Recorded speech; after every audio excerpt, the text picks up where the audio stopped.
Michel Cadet, bonjour. Bonjour.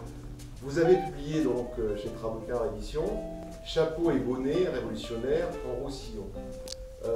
Quelle est la genèse de votre ouvrage? D'abord parce que depuis les années 80, 87, j'ai travaillé sur la Révolution française. Bon, c'était essentiellement des articles. Et puis un jour, il y a pas longtemps, il y a 2 ans, j'ai participé à un colloque où je me suis aperçu de quelque chose qui me semblait pas très juste. C'est-à-dire que le seul discours sur la Révolution française, c'était celui de Michel Brunet, qui a fait un énorme travail, un très beau travail, mais qui a une orientation de regard qui n'est pas idéologique, hein, qui est une orientation un peu différente, et il m'a semblé de ce que moi j'avais pu constater en travaillant sur la Révolution française. En fait, ce sont 2 orientations qui se complètent, donc j'ai voulu écrire le complément, ce qui est un peu immodeste parce que c'était un grand historien. Alors, chapeau et bonnet sont des métonymies. Alors, pouvez-vous nous parler de ce titre? Qu'est-ce qui vous a poussé à prendre ce titre pour... Bon, c'est un hommage à Brunet d'une certaine façon, mais c'est surtout parce qu'à l'époque, on désignait les nobles, mais aussi les bourgeois révolutionnaires et les bourgeois en général, sous le terme de chapeau, parce qu'ils portaient des chapeaux, et que le peuple, au sens large, aussi bien les paysans que les artisans, portaient souvent la baratine. Hein.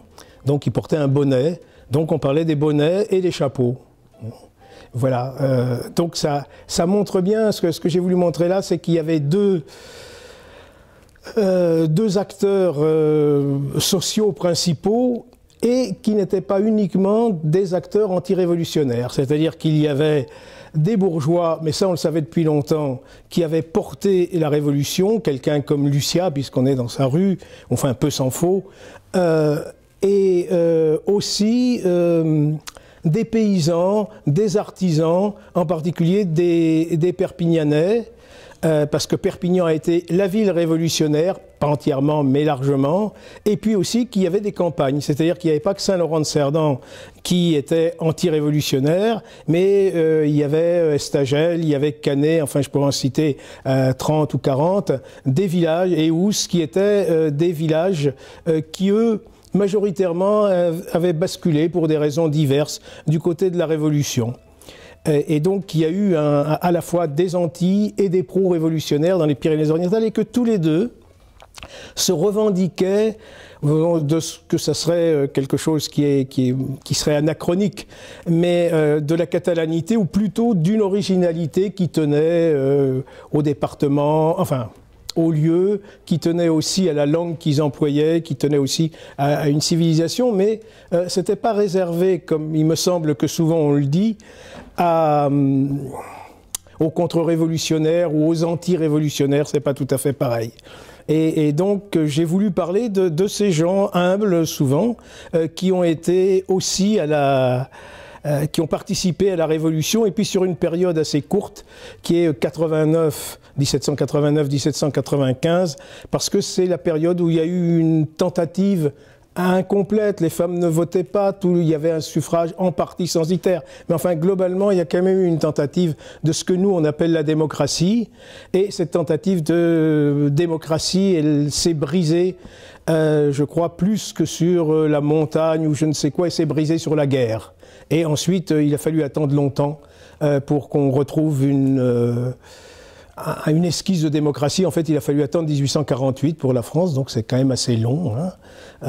Voilà. Michel Cadet, vous êtes un grand historien, donc professeur émérite à l'UPVD. Oui, je suis un historien grand. L'histoire le dira, sans doute. Bon. Avez-vous d'autres projets littéraires? Parce que vous ne vous arrêtez jamais.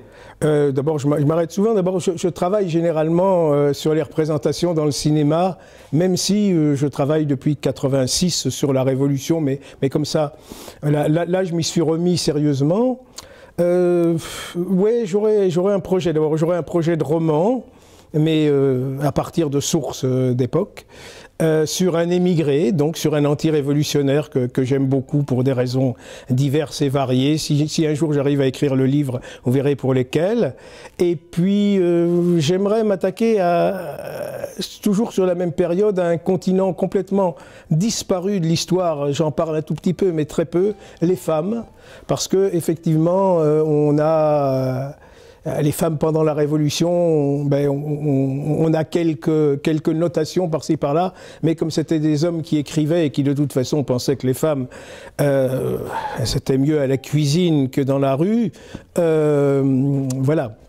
Mais je pense que, en faisant ma petite Arlette Farge, mais il faudra que j'en ai le courage, si on travaille sur les procès qui ont eu lieu pendant la Révolution, pas les grands procès, enfin je suis un anti-révolutionnaire, etc., ou je suis un montagnard, ou je suis un girondin, non. Les petits procès, hein, j'ai volé des trucs, etc., on verra peut-être apparaître les femmes ou peut-être pas. C'est quand même, alors c'est pas que je sois... extrêmement, enfin oui, mais je pense que les gender studies, comme on dit à tort, ont raison là-dessus. Les femmes ont joué un rôle important, aussi important sans doute, au moins au niveau populaire que les hommes. Et comme on notait pas ce qu'elles faisaient, on ne sait pas trop où elles en étaient. Bon, il y a quelques traces, hein, je les ai citées dans le bouquin, voilà. C'est ce que j'aimerais faire, mais j'ai quand même fait un appel aux jeunes historiennes et historiens pour qu'ils le fassent plutôt que moi. Voilà. Eh bien, donc nous avons une pensée pour Olympe de Gouges. Oui, voilà. Mais nous vous remercions. Mais la mère de Lucia était quelqu'un d'important aussi. Hein. Lucia était un personnage que j'ai essayé d'un peu sortir de l'obscurité parce qu'on connaît que sa rue et il n'y a pas que la rue. Hein. Voilà. Michel Cadet, nous vous remercions. Merci à vous de m'avoir reçu. Et à très bientôt. À très bientôt, j'espère, oui.